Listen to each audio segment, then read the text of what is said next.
Hello students, या व्हिडिओमध्ये आपण बघणार आहोत हीट ट्रान्सफर. उष्णता ही एका ठिकाणावरून दुसऱ्या ठिकाणी वाहून नेली जाते. कोणत्या ठिकाणावरून? जास्त टेम्परेचरकडून कमी टेम्परेचरकडे. Heat always flows from a point of higher temperature to a point of lower temperature. जास्त तापमानाकडून कमी तापमानाकडे उष्णता ही वाहून नेली जाते, हायर टू लोअर. मग उष्णता वाहून नेण्याचे एकूण किती प्रकार आहेत? प्रकार म्हणजे पद्धती. त्याला आपण इंग्रजीमध्ये मोड असं म्हणतो. How many modes of heat transfer from higher temperature to lower temperature? There are 3 modes of heat transfer. First one is conduction, second one is convection and the third one is radiation.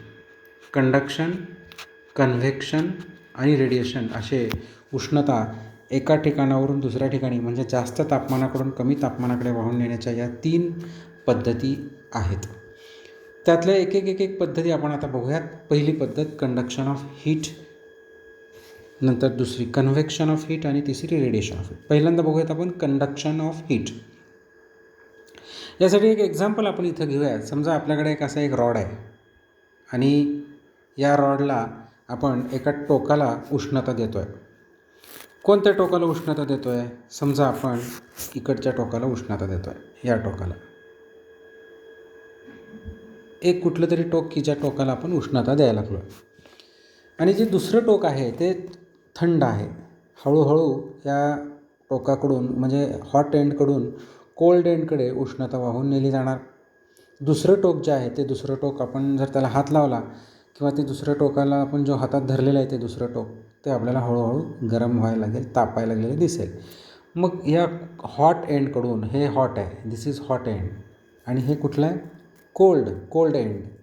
Hot एंडकडून cold एंडकडे उष्णता वाहून नेली जाते. ही जी पद्धत आहे उष्णता वाहून नेण्याची, याला या ठिकाणी म्हटलेलं आहे conduction of heat. So what is conduction? तर इथं काय होतं, आपण जेव्हा उष्णता देतो त्या रॉडला त्यावेळेस त्या रॉडमध्ये असलेले जे मॉलिक्युल्स आहेत किंवा जे ॲटम्स आहेत त्यांचं व्हायब्रेशन जास्त ॲम्प्लिट्यूडनी व्हायला लागतं.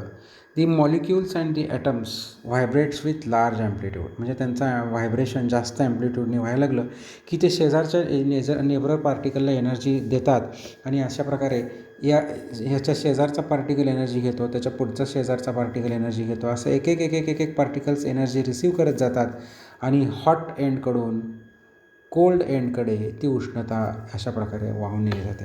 So conduction is the process of heat transfer from hot end to cold end किंवा higher temperature to lower temperature without actual migration of molecules or atoms of the medium is called as conduction.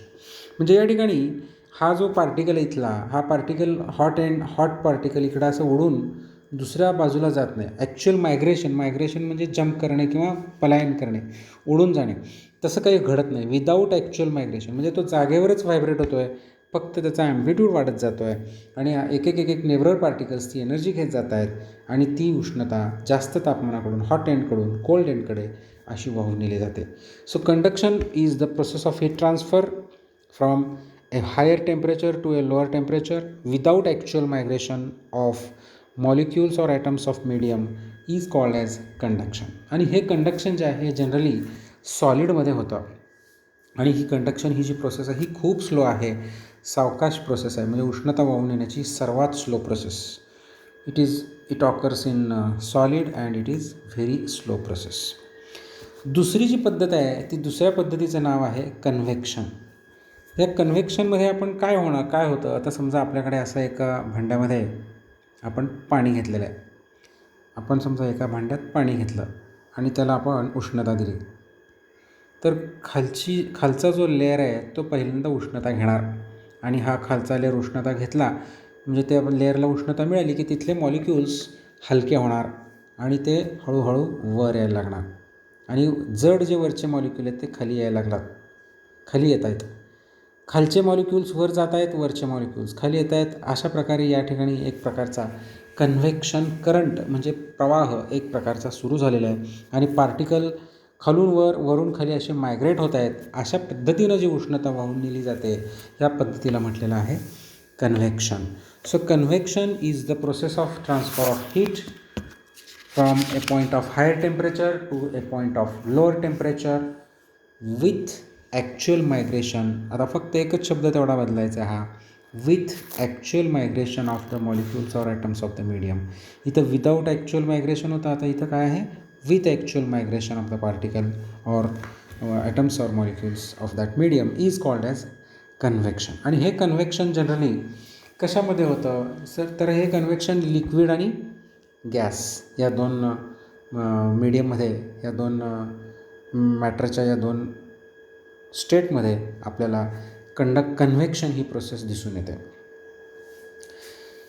आणि ही जी process आहे convection, ही कंडक्शनपेक्षा थोडीशी fast आहे. This process is little bit fast than that of the conduction. तर तिसरी जी process आहे ही ट्रान्सफरची, ती आहे रेडिएशन. आपल्याला सूर्यापासून आपल्या पृथ्वीपर्यंत जी उष्णता येते ती इलेक्ट्रोमॅग्नेटिक वेव्हच्या स्वरूपात येते. इव्हन तिथं मीडियम जरी नसलं, माध्यम जरी नसलं सूर्यापासून आपल्या पृथ्वीपर्यंत, मध्ये व्हॅक्यूम आहे, निर्वात पोकळी आहे, तरी देखील सूर्यापासून आपल्याला उष्णता पृथ्वीपर्यंत पोहोचते. तर ती कशी पोहोचते, तर ती इलेक्ट्रोमॅग्नेटिक वेव्हच्या स्वरूपात पोहोचते. It is transfer in the form of electromagnetic waves and that process is called as radiation. Radiation is the process of transfer of heat in the form of electromagnetic radiation. Electromagnetic waves for which material medium is not necessary. Heat can be transferred even through vacuum. व्हॅक्यूममधून देखील ती उष्णता वाहून नेली जाऊ शकते. अशा प्रकारे radiation ही fastest process आहे, कारण रेडिएशनला जो स्पीड आहे हीट ट्रान्सफरचा तो किती आहे, जवळपास 3 × 10⁸ metre per second. Means it is nearly equal to the speed of light in air. म्हणजे इतक्या फास्ट इलेक्ट्रोमॅग्नेटिक वेव्हचा स्पीड जो आहे तो इतक्या फास्ट, आणि त्यामुळं रेडिएशन ही सगळ्यात फास्ट प्रोसेस आपण असं म्हणू शकतो. तर अशा प्रकारे कंडक्शन, कन्व्हेक्शन आणि रेडिएशन असे उष्णता वाहून नेण्याचे किती प्रकार आहेत, 3 टोटल. आपण आता गुड कंडक्टर आणि बॅड कंडक्टर उष्णतेचे हे बघूया आपण. ज्या वस्तूमधून उष्णता इझी वाहून नेली जाते त्याला गुड कंडक्टर म्हणायचं, आणि ज्याच्यामधून उष्णता वाहून नेली जात नाही त्याला बॅड कंडक्टर म्हणायचं. हे पहा, the substances which conduct heat easily are called as good conductor. The substances which do not conduct heat easily are called as bad conductor or insulator. Do not conduct heat easily bad conductor, conducts heat easily good conductor. गुड कंडक्टरचे examples आपल्याला सांगता येईल steel, silver, aluminium. आपली सगळी जी भांडी आहेत किचनमधली ती सगळी गुड कंडक्टर. बॅड कंडक्टर काय सांगता येईल, glass, wood, air, paper, ebonite etcetera. तर अशा प्रकारे हे बॅड कंडक्टर आणि हे गुड कंडक्टर आपल्याला याप्रमाणे हे सांगता येईल. त्यानंतर हे जे कंडक्शन आत्ता आपण जे बघितलं त्याचं काय वैशिष्ट्य किंवा त्याचं कॅरेक्टरिस्टिक सांगा असा जर प्रश्न विचारला तर आपल्याला हे पॉईंट सांगता येतील. पहा, it is the slow process of heat transfer and for conduction material medium is necessary. म्हणजे ती सॉलिडमधून उष्णता वाहून नेली जाते, म्हणजे मीडियम कसं पाहिजे, मटेरियल मीडियम. त्याच्यानंतर no physical movement of particles of the medium is involved. म्हणजे प्रत्यक्षात फिजिकल मुवमेंट एका ठिकाणाहून दुसऱ्या ठिकाणी तसं मायग्रेशन जे आपण मगाशी म्हटलं तसं काही होत नाही. ती प्रोसेस इनविजिबल आहे, दिसत नाही आपल्याला ॲक्च्युली आत काय चाललं आहे ते. It occurs only in solid. अशा प्रकारे 4-5 पॉईंट्स आपल्याला कंडक्शनचे कॅरेक्टरिस्टिक्समधून आपल्याला सांगता येईल. तर इथे एक आपल्याला टर्म स्टेडी स्टेट ही समजावून घ्यायची आहे. स्टेडी स्टेट म्हणजे काय, तर आपल्याला समजा आपण असा एक रॉड घेतला आणि या रॉडला आपण उष्णता दिली.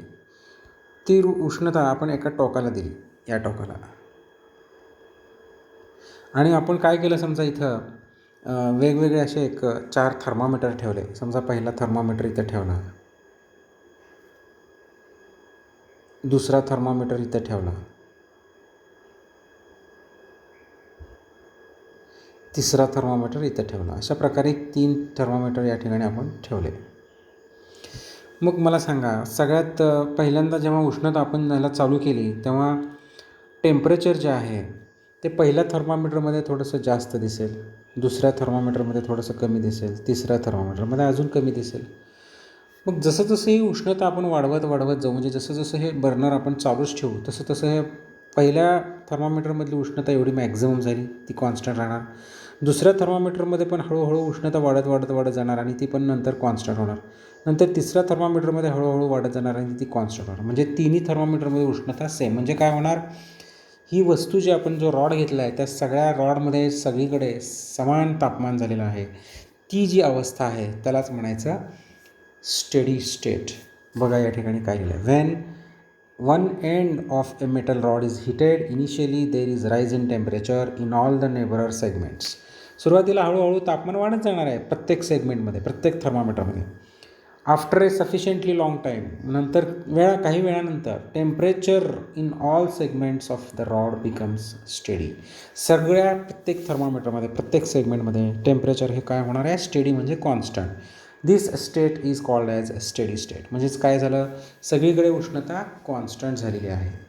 ॲट स्टेडी स्टेट म्हणजे या स्टेटमध्ये काय होतं, heat received by any elements in is partly radiated and partly transmitted to its neighbor elements. Radiated म्हणजे बाहेर फेकणे, पार्टली ट्रान्समिटेड म्हणजे पुढे ट्रान्सफर करणे, असं थोडं थोडं होत जातं. As heat is not absorbed by the elements of the metal rod thermometer does not show any rise. आता हळूहळू काय होतं, नंतर काय होतं, heat is not absorbed by the elements of the metal. म्हणजे उष्णता मॅक्झिमम झाली आहे त्याच्यापुढं ते ॲब्सॉर्बच होत नाही आहे. त्यामुळे ते थर्मामीटर काय करतं आहे, टेम्परेचर कॉन्स्टंट दाखवायला लागलेलं आहे. Hence in steady state condition heat received by the segment in 1 second and heat lost it due to conduction and radiation in 1 second becomes equal. म्हणजे जेवढी उष्णता त्या सेगमेंटकडून घेतली जाते त्या रॉडमध्ये तेवढीच उष्णता बाहेर लॉस होते कंडक्शन आणि रेडिएशन या माध्यमामुळे. म्हणजे जेवढी घेतली तेवढी बाहेर पडली आणि मग आहे तेवढं तापमान कॉन्स्टंट राहिलं. अशा प्रकारे ती आहे स्टेडी स्टेट. थोडक्यात what is steady state, the temperature of that all the segments of the rod becomes steady, becomes constant, this is called as steady state. अशा पद्धतीने आपण हे सांगू शकतो. आता टेम्परेचर ग्रेडियंट हा एक कन्सेप्ट आपल्याला इथं समजावून घ्यायचा आहे. टेम्परेचर ग्रेडियंट म्हणजे टेम्परेचरमधला फरक. म्हणजे काय नेमकं, आता बघा, समजा मी असा एक रॉड घेतला आणि ह्या रॉडला मी एका बाजूला इकडच्या साईडला एक उष्णता दिली आणि मग इथं हे एंड हॉट आहे आणि इकडचं एंड जे आहे ते कोल्ड आहे. मग ह्या 2 पॉईंटमध्ये आता ह्याला मी पी म्हणतो आणि ह्याला मी क्यू पॉईंट म्हणतो. पी आणि क्यू ह्या 2 पॉईंटमधलं टेम्परेचर मोजायचं. म्हणजे त्याच्यातला टेम्परेचरमधला डिफरन्स आणि हे डिस्टन्स जे आहे एवढं हे डिस्टन्स त्याच्यातला डिफरन्स, ह्या दोघांचा जो रेशो येईल त्याला म्हणायचं temperature gradient. The rate of change of temperature per unit length of the rod when the material is in steady state. जेव्हा मटेरियल स्टेडी स्टेटमध्ये असतं तेव्हा त्या ठिकाणी जो डिफरन्स आहे टेम्परेचरमधला, the rate of change of temperature per unit length, the rate of change of temperature per unit length when material is in steady state is called temperature gradient. म्हणजे आता समजा इथे एक एक्झाम्पल आपण घेऊयात. समजा असा एक रॉड आहे आणि या रॉडला इथं टेम्परेचर आहे θ1 आणि इथं टेम्परेचर आहे θ2, 2 वेगवेगळे सेक्शन, आणि या दोघांमधलं जे डिस्टन्स आहे ते आहे डेल्टा एक्स. मग टेम्परेचर ग्रेडियंट कसं काढायचं, टेम्परेचर ग्रेडियंट ह्या 2 पॉईंटमधला टेम्परेचरमधला डिफरन्स θ2 - θ1, जे टेम्परेचर जास्त आहे त्याच्यातून जे कमी आहे ते वजा करायचं. हे मॅक्झिमम हे minimum divided by distance delta x. म्हणजेच काय, difference in temperature divided by difference in length. This ratio is called as temperature gradient. As the temperature decreases with increase in x, the temperature gradient is negative in the direction of flow of heat. जसं temperature कमी होत चाललेलं आहे, जसं आपण अंतर वाढवत जाऊ, म्हणजे जसं आहे असं जसं आपण पुढं जाऊ तसं टेम्परेचर कमी होत चाललेलं आहे, डिक्रीज व्हायला लागलेलं आहे. आणि त्यावेळेस टेम्परेचर ग्रेडियंट हे निगेटिव्ह म्हणायचं आहे आणि त्यावेळेस मायनस साईन त्या ठिकाणी जायचं आहे. हे टेम्परेचर ग्रेडियंटचं जे युनिट आहे ते काय येईल बरं, temperature gradient is equals to delta theta म्हणजे difference in temperature divided by difference in length किंवा डिस्टन्स. तर याचं असं युनिट काय येईल, टेम्परेचरचं युनिट आहे केल्विन आणि लेंथचं आहे मीटर. सो केल्विन पर मीटर अशा पद्धतीनं त्याचं युनिट येईल. आणि त्याचं डायमेन्शन्स काय येतील पहा, एम, एल, टी आणि के. के म्हणजे केल्विन, केल्विनचं टेम्परेचर हे युनिट आहे, त्यामुळे तर टेम्परेचरचा टीचा पॉवर 1 येणार. टी टाईम आहे, केचा पॉवर 1 येणार. त्यानंतर मासचा काहीच संबंध नाही, 0. टाईमचा काहीच संबंध नाही, 0. आणि हे मीटर लेंथचं युनिट आहे, त्यामुळे लेंथचा पॉवर -1 होणार, कारण ते डिनॉमिनेटरमध्ये. So this is the dimension of temperature gradient. Thermal कंडक्टिव्हिटीचा जो आपण मगाशी अभ्यास केला, आत्ता आपण करू थर्मल कंडक्टिव्हिटी, तर याच्यामध्ये कोइफिशियंट ऑफ थर्मल कंडक्टिव्हिटी आपण बघूया. तर ह्यात एक एक्सपेरिमेंटली प्रयोग केल्यानंतर काय आढळून आलं, the quantity of heat conducted in the steady state through a given section of material, जी उष्णता त्या ठिकाणी वाहून नेली जाते ती कशावर अवलंबून असते. तर पहिला पॉईंट आहे एरिया ऑफ क्रॉस सेक्शन, दुसरा पॉईंट आहे टाईम आणि तिसरा आहे temperature gradient. In the steady state the quantity of heat which is passed through that given section of the material is directly proportional to area, then time for which it is passed and the temperature gradient. मग आपण इथं पहा, उष्णता जी conduct केली आहे, quantity of heat conducted is directly proportional to area, temperature gradient आणि time.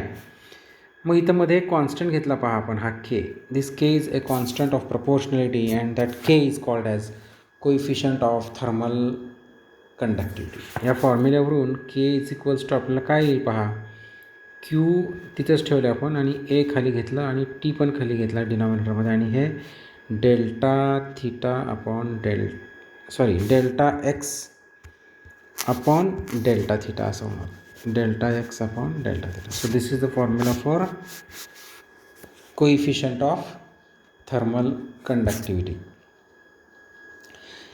हा जो कोइफिशियंट ऑफ थर्मल कंडक्टिव्हिटीचा जो फॉर्म्युला आत्ता आपण बघितला, तर त्याच्यावरून आपण कोइफिशियंट ऑफ थर्मल कंडक्टिव्हिटी के त्याची आपण डेफिनेशन सांगू शकतो. कशी सांगायची पहा.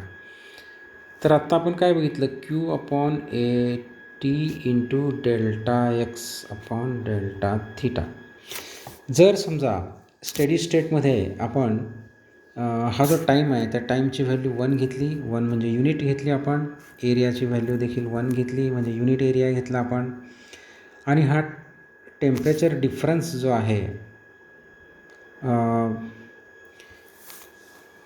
एरिया युनिट, टाईम देखील युनिट, दोन्ही पण युनिट घेतलेलं आहे आपण. तर मग काय होईल बरं, के इज इक्वल्स टू काय येईल,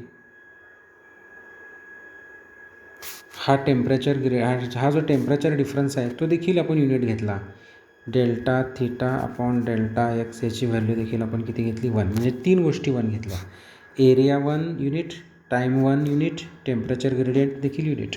तर के इज इक्वल्स टू काय होणार, क्यू असे येणार.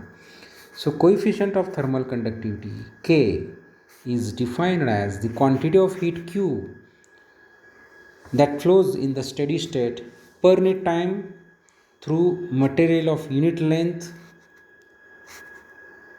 and unit area of cross section when unit temperature difference is maintained between them. अशा प्रकारे कोइफिशियंट ऑफ थर्मल कंडक्टिव्हिटीची डेफिनेशन आपण असे सांगू शकतो. बघा, coefficient of thermal conductivity is defined as the quantity of heat that flows in the steady state per unit time through the material of unit length and unit area of cross section when a unit temperature difference is maintained between them. हा जो formula आत्ता आपण घेतलेला त्याच्यावरून आपण त्याचं unit देखील लिहू शकतो. पहा, Q upon A T into delta X upon delta theta. ह्याच्यावरून युनिट कसं लिहिता येईल पहा. क्यू म्हणजे quantity of heat that flows, it is measured in joule. एरियाचं आपण काय घेणार, मीटर स्क्वेअर. टाईमचं घेणार सेकंद. डेल्टा एक्स म्हणजे डिस्टन्स, त्याचं मीटर. आणि हे डेल्टा थिटा टेम्परेचर, त्याचं केल्विन. हे मीटर आणि इकडचं 1 मीटर कॅन्सल होणार म्हणजे joule per metre per second per kelvin असं युनिट येणार पहा. Joule per metre per second per kelvin is the SI unit. आता जूल पर सेकंद म्हणजे वॅट, जूल पर सेकंद म्हणजे वॅट, त्यामुळं दुसरं युनिट काय लिहिता येईल आपल्याला, ऑर जूल आणि हे सेकंदाला वॅट म्हणू, watt per metre per kelvin. हे पहा, watt per metre per kelvin. आणि केसमध्ये kilo calorie per metre per second per kelvin. आणि CGSमध्ये calorie per centimetre per second per degree centigrade. अशा प्रकारे आपण त्याचे CGS युनिट सांगू शकू. आणि आपल्याला डायमेन्शन्स जर काढायचे असतील तर डायमेन्शन्स कसे काढणार पहा. प्रत्येक क्वांटिटीचे डायमेन्शन्स आपण लिहूयात. Q म्हणजे हीटचे डायमेन्शन्स आपल्याला माहिती आहे. हीट म्हणजे एनर्जी, त्याचे dimensions M1 L2 T-2. Energy कुठली पण येऊ शकतो, heat energy, kinetic energy, potential energy. M1 L2 T-2 हे कशाचे, Qचे डायमेन्शन्स. नंतर एरियाचे डायमेन्शन्स काय येणार, एरियाचे L², length into breadth L² म्हणजे L2. त्यानंतर टेम्परेचरचं K येणार पहा, K. आणि हे काय, टाईमचे T1. अशा प्रकारे सगळे टोटल केले की M1 L1 T-3 आणि K-1 हे झाले डायमेन्शन्स. ओके, तर याप्रमाणे हा झाला कंडक्शनचा अभ्यास. आता आपण पुढच्या व्हिडिओमध्ये काय करूयात, कन्व्हेक्शन आणि रेडिएशनचा अभ्यास करूयात. ओके.